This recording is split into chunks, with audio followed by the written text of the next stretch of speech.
Hello दोस्तों, स्वागत है आप सबका मेरे YouTube channel Sachin education hub पर। तो दोस्तों, आज हम कॉन्ट्रैक्ट कॉस्टिंग के पार्ट 2 में न्यूमेरिकल्स कवर करने वाले हैं। मैंने आपको बताया था कि कॉन्ट्रैक्ट कॉस्टिंग के अंदर जो भी मैं न्यूमेरिकल्स करवाऊंगा वो दो पार्ट्स में एग्जाम्स के रिलेटेड इंपॉर्टेंट क्वेश्चंस जो होंगे वो मैं वीडियो में करवाऊंगा। तो एक पार्ट मैंने ऑलरेडी अपलोड कर दिया था लास्ट वीडियो के अंदर। अब मैं इस वीडियो में आपको पार्ट 2 कराऊंगा, जिसमें मैंने आपको तीन क्वेश्चंस और बताने हैं जो एग्जाम पर्पस के लिए आपको ज्यादा प्रिपेयर करके जाने हैं। तो लास्ट वीडियो में हमने बेसिक सीख लिया था, जो इंपॉर्टेंट क्वेश्चंस थे वो भी देख लिए थे, बेसिक इंपॉर्टेंट क्वेश्चंस। आज हम इसके अलावा दो टॉपिक्स और कवर करेंगे कि हमारे पास एस्टिमेटेड प्रॉफिट कैसे निकाला जाता है, ठीक है। और इसके साथ साथ एक्सक्लेशन क्लेम के कुछ क्वेश्चन, एक आधा क्वेश्चन जो है मैंने लिया है, ताकि वो टॉपिक भी कई बार आपसे यहाँ पे पूछ लिया जा सकता है, तो उसके बारे में भी प्रिपरेशन मैं आपको करवा दूंगा, ठीक है। तो चलिए शुरू कर लेते हैं आज की इस वीडियो में। सबसे पहला कि नोशनल प्रॉफिट और एस्टिमेटेड प्रॉफिट निकाल। तो डेटा आपके सामने गिवन है, और ये 5 मार्क का इंपॉर्टेंट क्वेश्चन पंजाब यूनिवर्सिटी में ऑलरेडी आ चुका है, और वैसे भी ये बहुत इंपॉर्टेंट क्वेश्चन माना जाता है, ठीक है। कैसे करना है बहुत ध्यान से समझिएगा। हमने सीख लिया है कि नोशनल प्रॉफिट कैसे निकालते हैं।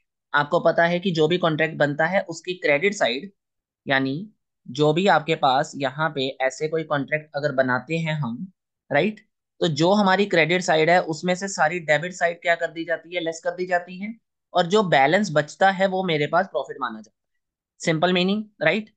तो सर, जो क्रेडिट साइड पे आइटम्स हैं इनमें से क्या दिया हुआ है हमें, इनमें से हमें वर्क सर्टिफाइड और अनसर्टिफाइड जो दिया हुआ है ये क्रेडिट साइड की आइटम्स है। इन दोनों को हम ऐड कर देंगे, इसके अलावा कोई और आइटम हमें नहीं दी गई। अब डेबिट साइड का कोई भी खर्चा यहाँ सीधा सीधा नहीं दिया, लेकिन आपको ये बता दिया गया कि उस दिन तक हमारी कितनी कॉस्ट लगी है, यानी डेबिट साइड का टोटल खर्चा कितना लगा है, ये आपको बता दिया गया है। इसके अलावा मींस टोटल एक्सपेंस हमें चाहिए होता है। टोटल एक्सपेंस हमें डायरेक्टली बता दिया, इसमें कोई डेबिट से क्रेडिट साइड नहीं है। सिंपल आपको टोटल एक्सपेंडिचर बता दिया कि इतना आपको करना है। तो आपने क्या करना है, जो इन दोनों का एडिशन करके आएगा उसमें से ये जो आपका 4,50,000 है, जो एक्सपेंस है आपका, वो लेस कर दोगे। जो बाकी बच जाएगी अमाउंट वो आपकी क्या मान ली जाएगी, प्रॉफिट मान ली जाएगी। इन शॉर्ट, वर्क सर्टिफाइड और अनसर्टिफाइड आपकी क्रेडिट साइड की इनकम मानकर उसमें से जितना खर्चा है आपका उस दिन तक वो आप लेस कर दोगे। फिर आपके पास जो वैल्यू आ जाएगी वो नॉशनल प्रॉफिट मानी जाएगी। वेरी सिंपल, जो आपके सामने यहाँ पे कैलकुलेट करके भी आपको दिखा दी गई, ठीक है जी। अब हम बात करेंगे किसके बारे में, दैट इज एस्टिमेटेड प्रॉफिट के बारे में। तो एस्टिमेटेड प्रॉफिट क्या होता है सर, ये इतना तो हमें पता ही है कि एस्टिमेट कर, हमने अभी कॉन्ट्रैक्ट कंप्लीट करना है, आने वाले टाइम पीरियड के लिए मेरा कितना प्रॉफिट होगा कॉन्ट्रैक्ट कंप्लीट करने से पहले, वो चीज हमें यहाँ पे जाननी है, ठीक है। तो अब इसीलिए हमें क्या करना है, यहाँ पे एक चीज ध्यान में रखनी है कि जो एस्टिमेटेड प्रॉफिट है उसको कैलकुलेट करने के लिए हमें एस्टिमेटेड एक्सपेंस पता होनी चाहिए। तो कैसे करेंगे सर, पहले नंबर पे ध्यान रखना है कि मेरे पास जितना भी कॉन्ट्रैक्ट प्राइस होगा, इसका फॉर्मूला क्या रहेगा, जितना भी कॉन्ट्रैक्ट प्राइस होगा उसमें हमने जितना अभी तक का खर्चा कर दिया है वो, और जितना एस्टिमेट खर्चा होगा वो, बहुत ध्यान से समझिएगा, जितना अभी तक का खर्चा किया है वो, और जितना एस्टिमेट फर्दर एक्सपेंडिचर कॉन्ट्रैक्ट को कंप्लीट करने के लिए लगाया जाएगा वो, इन दोनों को ही बीच में माइनस कर देना है, किससे, कॉन्ट्रैक्ट प्राइस में से। तो फॉर्मूला क्या बनेगा, contract prices minus total expenditure up to that date minus estimated further expenditure. आप ऐसे भी लिख सकते हो, कुल मिला के जैसे भी आपका ये फॉर्मूला है, आपको ये फॉर्मूला बस याद रखना है एस्टिमेटेड प्रॉफिट के लिए। और इतना आपको जनरल नॉलेज भी होनी चाहिए कि जितना खर्चा अभी लगा है और जितना मेरे आने वाले टाइम पीरियड में लगने लगेगा, उसका एक्सपेंडिचर मैं एक्सपेक्टेड जितना लगेगा वो पता कर जितना कॉन्ट्रैक्ट प्राइस मैंने सेलेक्ट किया है उसमें से मैं उस एक्सपेंस को माइनस कर दूंगा। बाकी जो मेरे पास बच जाएगा वो मेरा क्या माना जाएगा, एस्टिमेटेड प्रॉफिट माना जाएगा। आई होप ये तो आपको क्लियर है। जैसे ये देखिए यहाँ पे 1,37,000 आपके पास क्या आ गया आंसर में, एस्टिमेटेड प्रॉफिट यहाँ पे निकल के आ गया। बहुत इजी है, बहुत ध्यान से करने वाला क्वेश्चन है, कुछ भी नहीं है। अब मैं आपको एक चीज बताता हूँ, ये क्वेश्चन सिर्फ 5 नंबर के लिए इंपॉर्टेंट था, पर 15 मार्क्स के लिए इंपॉर्टेंट क्वेश्चन भी है एस्टिमेटेड प्रॉफिट निकालने वाला। उसमें आपने ये एस्टिमेटेड एक्सपेंडिचर आपको जो दिए होंगे ना, ये एक साथ नहीं दिए होंगे, अलग अलग करके दिए होंगे। तो उसको कैसे कैलकुलेट करना है, चलिए अब अगला क्वेश्चन उसकी ओर ही बढ़ते हैं, ठीक है जी।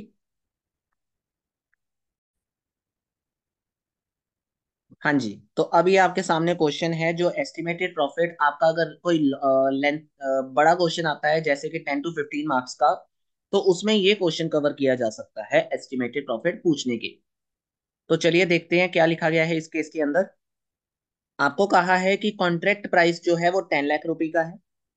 एक्चुअल एक्सपेंडिचर आपको दे दिए हैं हमने 1 अप्रैल 2020 से लेकर 31 मार्च 2021 तक के सारे खर्चे एक्चुअल में आपको दे दिए गए, राइट। और आपको ये बता दिया कि जो आपका कॉन्ट्रैक्ट है वो 9 मंथ एस्टिमेटेड बता रहा है कि अगले साल में 9th मंथ में कंप्लीट हो जाएगा, यानी दिसंबर तक वो कंप्लीट हो जाए। और दिसंबर तक के उसके एक्स्ट्रा जो खर्चे हैं वो आपको ये बता दिए। ठीक है जी। तो करना कैसे है, या फिर आगे क्या दिया हुआ है उसको भी ध्यान से समझिए। यहाँ पे आगे आपको दिया गया है कि अ पार्ट ऑफ मटीरियल, यहाँ पे आपको, एक मिनट, हाँ जी, यहाँ पे आपको बताया है कि part of material was unsuitable. जो पार्ट ऑफ मटेरियल है वो यहाँ पे आपका वर्क नहीं कर रहा है, और जो मटेरियल आपका वर्क अनसुटेबल है आपके लिए, उसको आपने सोल्ड कर दिया है कितने में, 36 लाख और 36,250 में, जिसकी कॉस्ट कितनी है, 30,000। और पार्ट ऑफ प्लांट जो है वो, अब ध्यान से सुनना, मटेरियल यहाँ पे खत्म हो गया। अब प्लांट भी था जो, उसकी स्क्रैप बेची गई है, स्क्रैप रखी गई है, स्क्रैप कितनी है, 5750। ठीक है। और जो प्लांट आपका बचा हुआ है 31 मार्च को, वो कितने का बचा हुआ है, 15,500। मटेरियल भी जो बचा हुआ है उसका भी जो क्लोजिंग स्टॉक है वो कितना है, 8500 का। तो बस ये चार जो चीजें आपको बताई गई हैं ये आपको पता है कि कहाँ कहाँ लिखनी है, फिर भी मैं आपको बताऊंगा, बहुत ध्यान से समझिए। और अब आपको ये कहा गया कि जो कैश रिसीव आपको हुआ है 3,50,000, उसका 80% है वर्क सर्टिफाइड। उसका नहीं, सॉरी, जो कैश रिसीव हुआ है आपको 3,50,000, वो 80% है वर्क सर्टिफाइड का। यानी जो भी आपको यहाँ पे क्या मिला है, 3,50,000 मिला है, इज इट, ये 80% है किसका, आपके वर्क सर्टिफाइड का। तो इसको हमने 80% के साथ डिवाइड करके जो एक्चुअल अमाउंट आएगी वो हमारा क्या बन जाएगा, वर्क सर्टिफाइड माना जाएगा। और वर्क अनसर्टिफाइड आपको यहां दिया। ठीक है। फिर आपको बताया गया कि कॉन्ट्रैक्ट में कुछ एस्टिमेटेड खर्चे भी आपने किए थे। एस्टिमेटेड खर्चे हम एस्टिमेटेड प्रॉफिट के लिए निकाल के देंगे, अभी के लिए हमें सिर्फ क्या निकालना है, नोशनल प्रॉफिट सबसे पहले। तो बहुत ध्यान से समझिएगा, सबसे पहला क्वेश्चन हमने वैसे ही करना है जैसे हम कॉन्ट्रैक्ट अकाउंट प्रिपेयर करते हैं, बिल्कुल एज इट इज वैसे ही। मटेरियल आपको दिया था, कितना इशू किया था वो कर दिया, लेकिन सर एक इंपॉर्टेंट चीज, मटेरियल आपने सोल्ड कर दिया 30,000, जबकि आपने ऊपर पढ़ा है, आपने क्या पढ़ा है, आपने ऊपर ये देखा कि जो मटेरियल यहाँ पे दिया गया है वो बेचा गया है 36,250 का, और हमने लिखा है 30,000। हमने प्रॉफिट की एडजस्टमेंट को इग्नोर करने के लिए यहाँ पे सिर्फ कॉस्ट को ही मेंशन किया है। ये मैंने आपको फर्स्ट वीडियो में जब थ्योरेटिकली पोर्शन से ये चीजें समझाई थी तब आपको ये चीज बताई कि हमने मटेरियल की सिर्फ कॉस्ट लिख देनी है ताकि प्रॉफिट्स की एडजस्टमेंट हमें ना करनी पड़े। तो 30,000 हमने कॉस्ट लिख दी। अब उसके बाद क्या करेंगे, वेजेस दिए हुए थे, उसका ड्यू एक्सपेंस हमें दिया हुआ था, वो हमने साथ में ऐड कर दिया। इस्टेब्लिशमेंट एक्सपेंसेस दिए थे वो हमने यहाँ लिख। अब इसको 2 मिनट रुको, डेप्रिसिएशन बताता हूँ कैसे करना है। सन्ड्री एक्सपेंसेस प्रीपेड दिए थे, आपको मैंने बताया हुआ है कि outstanding at the end add होते हैं, prepaid at the end less हो जाते हैं। तो बस फिर आपने एक्चुअल वाला जितना भी आपका कॉन्ट्रैक्ट था सारा का सारा यहाँ पे लिख दिया। वर्क सर्टिफाइड कैसे आया, ये 4,37,500 ये कैसे आया, मैंने आपको बताया है कि जो भी आपका यहाँ पे 3,50,000 आपको दिया हुआ है, ठीक है जी, जो भी आपका यहाँ पे आपको क्या दिया हुआ है, 3,50,000 दिया हुआ है कैश रिसीव, उस वो जो है वो 80% किसका है, वर्क सर्टिफाइड का। यानी हमने वर्क सर्टिफाइड निकालने के लिए हमें क्या चाहिए, 80% से डिवाइड कर देना है, जिसका आंसर आपके सामने है, दैट इज 4,37,500। अनसर्टिफाइड आपको गिवन दिया हुआ था वो हमने यहाँ लिख। अब मटेरियल एट साइट हमने लिख देना है, यहीं पे बात फिनिश हो गई। जो चीजें हमें पता थी वो सारी चीजें हमने यहाँ लिख दी। अब सर डेप्रिसिएशन पे आते हैं। अब सर हम डेप्रिसिएशन पे आते हैं, तो यहाँ पे आप देखोगे मैंने उसकी कैलकुलेशन लिख दी। ये कैसे लिखी, 50,000 की आपकी प्लांट इशू किया गया था, क्या किया गया था, 50,000 का आपका प्लांट इशू किया गया था, ये लीजिए। ठीक है। उसके बाद आपने उसमें से क्या किया था सर, स्क्रैप माइनस कर, क्योंकि स्क्रैप हुई थी ना उसके अंदर। तो 5750, तो 5750 आपने क्या कर दी, स्क्रैप लेस कर दी। तो आपके पास जो आएगा आंसर वो आपका बाकी फाइनल आंसर आएगा। लेकिन अभी भी काम टला नहीं। क्यों? क्योंकि अभी भी आपके पास प्लांट जो क्लोजिंग वाला बचा था वो आपने बीच में से अभी क्या करना है, लेस करना है। जो क्लोजिंग वाला प्लांट यहाँ पे बचा हुआ था वो भी आपने यहाँ पे क्या कर देना है, लेस कर देना है। और अब जो आपकी कैलकुलेशन का फाइनल आंसर आएगा, जैसे कि 28,750, ये आपका फाइनल आंसर माना जाएगा।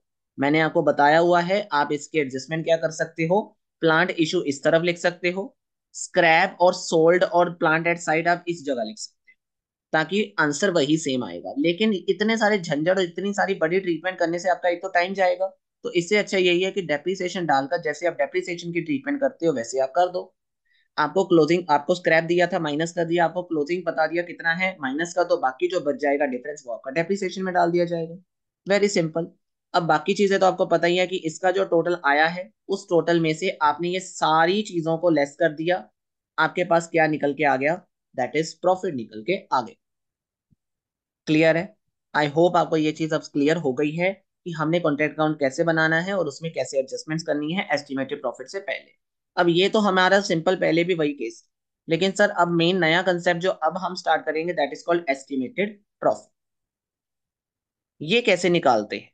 अभी मैंने बताया कि कॉन्ट्रैक्ट प्राइस सबसे पहले लिया जाता है, उसमें से हम क्या करेंगे, ये जो कॉन्ट्रैक्ट प्राइस है हमारा, इसमें हम जितनी कॉस्ट उस दिन तक बनी है वो लेंगे, और जितना एस्टिमेटेड कॉस्ट बनेगी वो माइनस कर दें। ध्यान से सुनो, मैंने बताया था कि कॉन्ट्रैक्ट प्राइस में से आपने क्या माइनस करना है, जितनी कॉस्ट अब तक लगी है, यानी 31 मार्च तक लगी है वो, और साथ ही साथ जो एस्टिमेटेड खर्चा लगने वाला है वो, ये दोनों ही चीजें आपने लेस करनी।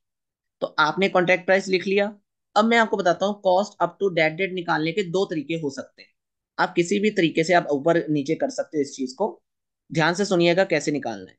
या तो आप क्या कीजिए, ये पूरी की पूरी डेबिट साइड यहां तक प्रॉफिट से पहले तक ऐड कर लीजिए, और इसमें से आप अपना मटेरियल सोल्ड और मटेरियल एट साइट लेस कर दीजिए। जैसे हमने एक क्वेश्चन में निकाला था total expenditure up to date work uncertified पता करने के लिए। आई होप आपको वो चीज पता है। या तो ऐसे निकाल लीजिए, या फिर आप वर्क सर्टिफाइड और अनसर्टिफाइड दोनों को ऐड करिए और उसमें से नोशनल प्रॉफिट माइनस कीजिए, आपके पास automatically total expenditure up to date date आ जाए। पहले वाला इजी है कि दूसरे वाला? ऑफ कोर्स दूसरे वाला सर बहुत इजी है। सर्टिफाइड और अनसर्टिफाइड ऐड करिए, दोनों में से नोशनल प्रॉफिट को माइनस कर दीजिए, और नोशनल प्रॉफिट को माइनस करने के बाद जो आपके पास आंसर आएगा वो आपका total expenditure up to date माना जाएगा। तो बस आपने भी यही चीज करनी है जो हमने सीखी। तो इस वजह से हमने एस्टिमेटेड कॉस्ट निकालने के लिए, यानी cost up to date date निकालने के लिए क्या किया ये देख सकते हो। इसमें हमने जो आपको बताया वही चीज करी है। 437,500 आपका WC था सर्टिफाइड, ये आपका अनसर्टिफाइड था। इसमें से आपने नोशनल प्रॉफिट माइनस कर दिया, आपके पास जो आंसर आया that is total expenditure up to date date. उसके बाद आपने एस्टिमेटेड बीच में से लेस करने होते हैं।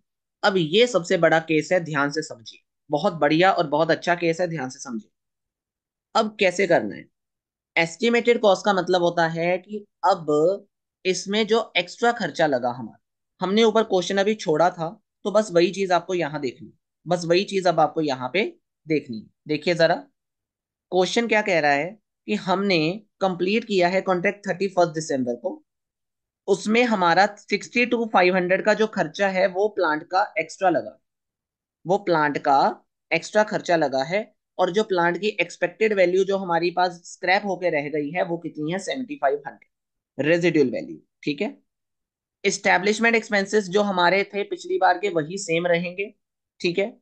और उसके बाद हमें बताया गया कि 21,600 का आपने एक फर्दर कंटीजेंसीज प्रोविजन भी क्रिएट करना है, जो आपको पता है कोई मुश्किल काम नहीं है, ये भी एक फर्दर एक्सपेंडिचर माना जाएगा।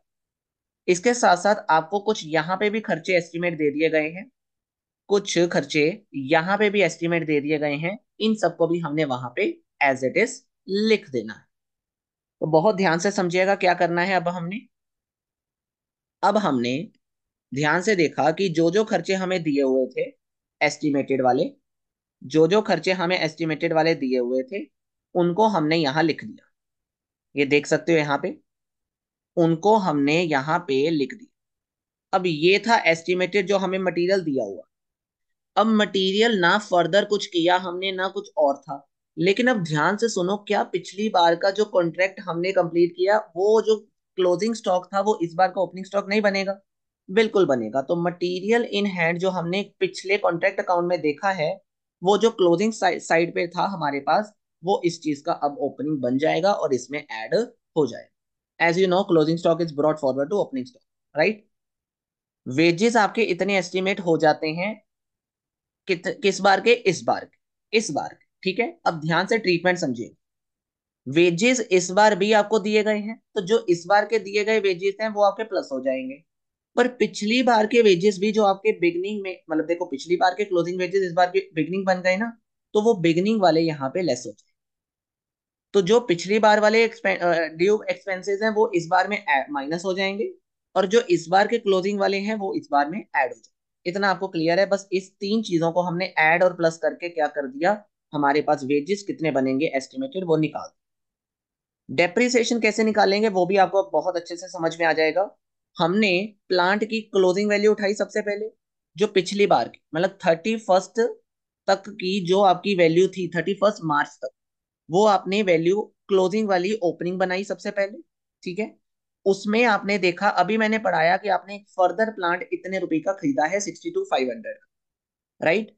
और इस साल उसकी रेजिडुअल वैल्यू जो है वो इतनी रह गई थी, वो आपने बीच में से लेस कर दी। तो बस आपका आंसर आ गया। वो क्या माना जाएगा आपका? दैट इज 70,500 आपका डेप्रिसिएशन ऑन प्लांट इस साल, यानी एस्टिमेटेड माना जाएगा। आई होप आपको ये भी चीज क्लियर हो गई है कि डेप्रिसिएशन ऑन प्लांट आपने कैसे निकालना है। पिछली बार का जो क्लोजिंग था एस्टिमेटेड निकालने के लिए उसको पहले ओपनिंग बनाना है 15,500। 62,500 का आपने मटेरियल प्लांट इस बार फिर से दोबारा लिया, और उसका जो रेजिडुअल वैल्यू थी बीच में से लेस कर दी, वहीं पे बात खत्म हो गई। ठीक है जी। फिर उसके बाद आपके पास कुछ सन्ड्री एक्सपेंसेस थे, जिसका कुछ प्रीपेड आपके पास बिगनिंग में पड़ा हुआ। इस बार कोई प्रीपेड नहीं है, इस बार कोई प्रीपेड नहीं है, लेकिन पिछली बार का बिगनिंग पड़ा हुआ। अगर आपको ये पता नहीं लग रहा है कि मैं कहां से वैल्यू ले रहा हूं, सी दैट हेयर अगेन।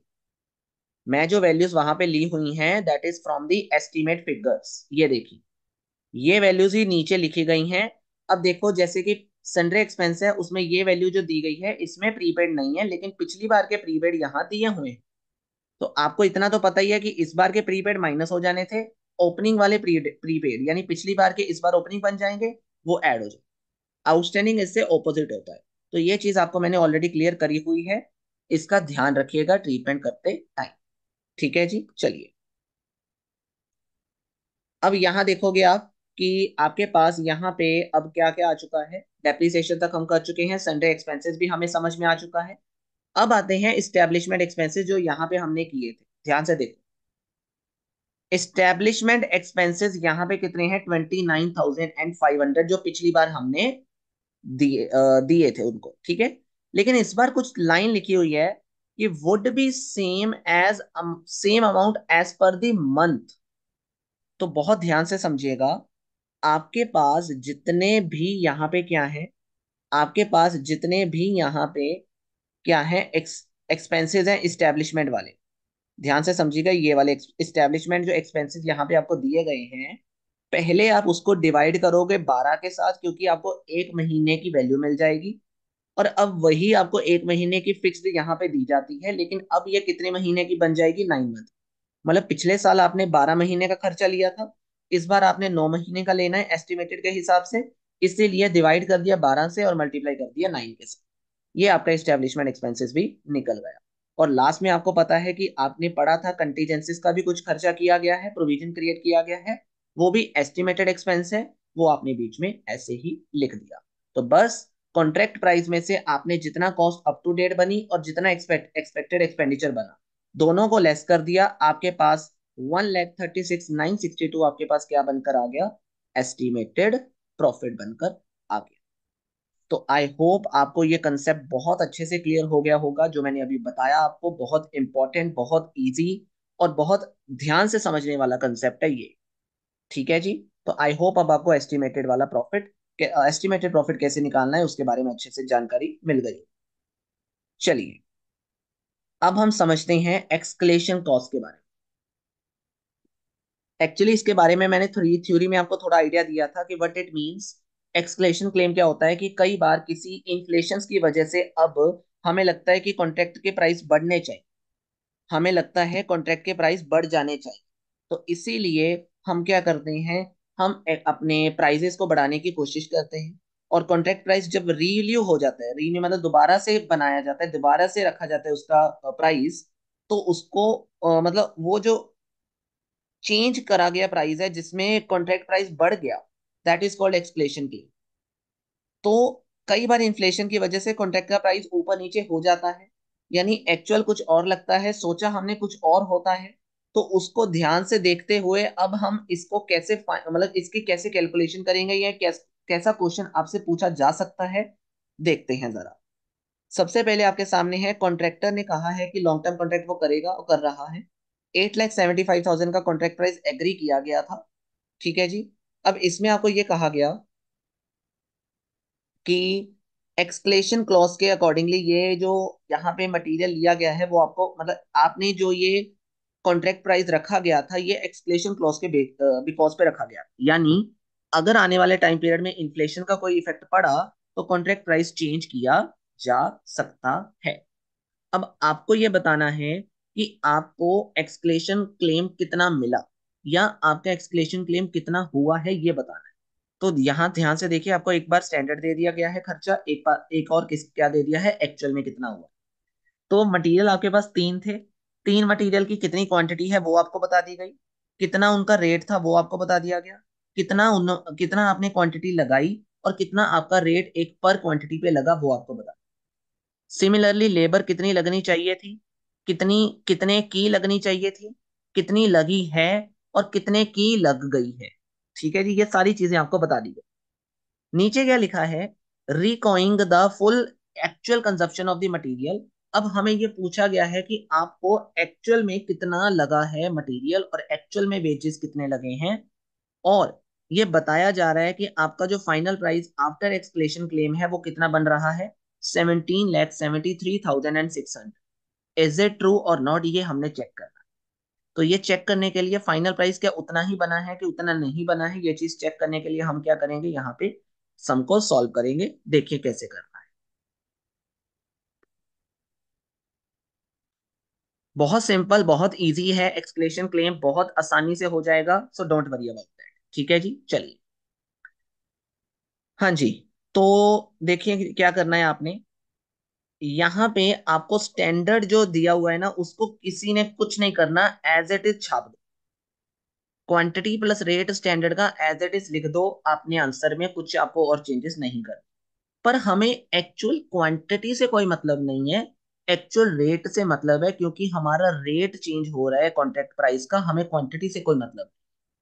तो एक्सक्लेशन क्लेम हमें वही बता मतलब एक्सक्लेशन क्लेम मतलब होता है कितना चेंज हुआ है आपके कॉन्ट्रैक्ट प्राइस के अंदर due to some reasons, right. तो कितना चेंज हुआ है वो आपको बताना है। तो कितनी वेरिएशन हुई है आपके प्राइसेस के अंदर वो आपको बताना है, यानी आपने यहाँ पे प्राइस वेरिएंस बताना है। तो प्राइस वेरिएंस बताने का फॉर्मूला क्या होता है आपको भी पता है कि एक्चुअल जितना है उसमें से स्टैंडर्ड रेट माइनस कर दीजिए, आपको पता चल जाएगा कि आपका मटेरियल कितना ऊपर नीचे हुआ है, आपको पता चल जाएगा आपका लेबर कितने ऊपर नीचे हुआ है। तो बस अब एक्चुअल में से आपने स्टैंडर्ड माइनस करा, -2 -1। ये देखो ऐसे मैंने आपको पहले भी बताया है, एक्सक्लेशन क्लेम आपके हक में भी जा सकता है और आपके हक में नहीं जा सकता, क्योंकि ये टाइम पे डिपेंड होता है, ये एक्चुअल जो हो चुका है उसके ऊपर डिपेंड होता है। इसमें आप सोच नहीं सकते कि आपको ये फिक्स कर दिया, ये आपको करना ही पड़ेगा। This is depending on the situation, this is depending on the conditions. तो ऑब्वियस ही बात है, पहला मटेरियल जो था उसमें आपको -2 रुपीज हुआ है, -1 रुपी, फिर 6 रुपी, लेबर में 2 रुपए, 0 रुपए, यानी लेबर चेंज ही नहीं हुई, इसका रेट बिल्कुल जितना चाहिए था उतना ही लगा हमारे पास, और इसका रेट 1 रुपए ज्यादा लग गया। तो यहाँ पे आपको बताया गया कि कुछ मटेरियल का रेट जितना था वो उतने से कम में लग गया हमारा, और किसी लेबर का जो रेट था वो उतने से ज्यादा लग गया हमारा। तो अब कैसे हम बताएं कि हमारा जो क्लेम है वो कितना ज्यादा बना है और कितना बना है। उसके लिए हम क्या करेंगे, हम ध्यान से समझना है कि एक्सक्लेमेशन क्लेम की फाइनल वैल्यू कैसे निकालें। जो आपका वेरिएशन आया उसको स्टैंडर्ड क्वांटिटी के साथ मल्टीप्लाई कर दीजिए, आपके पास ये वैल्यूज निकल के आ जाएंगी। आपके पास ये वैल्यूज निकल के आ जाएंगी। तो बस इन सभी वैल्यूज का बाद में क्या करना है, आपने टोटल करना है। और टोटल आपके पास क्या बना, 8500। यानी वो कह रहा है कि अगर आपका एग्रीड प्राइस 17,50,000 का, एक चीज यहाँ पे ना गलत हो गई है, आप चेक कर लेना यहाँ पे। मैं आपको बता रहा हूँ, यहाँ पे आपको मैंने कहा है ना 8,75,000, this is not 8,75,000। Agreed price जो है आपका दैट इज 17,50,000। क्या है, 17 लाख। इसका डबल कर लीजिए, सिंपल सी बात, इसका डबल कर लीजिए। यहाँ पे हाफ लिखा हुआ है। Your agreed price in this question is 17,50,000। ठीक है जी। तो अब आपने एग्रीड प्राइस जो है उसमें से आपने क्या किया, जो आपका एक्सक्लेशन क्लेम आया था दैट इज 8500। क्या आया था, 8500।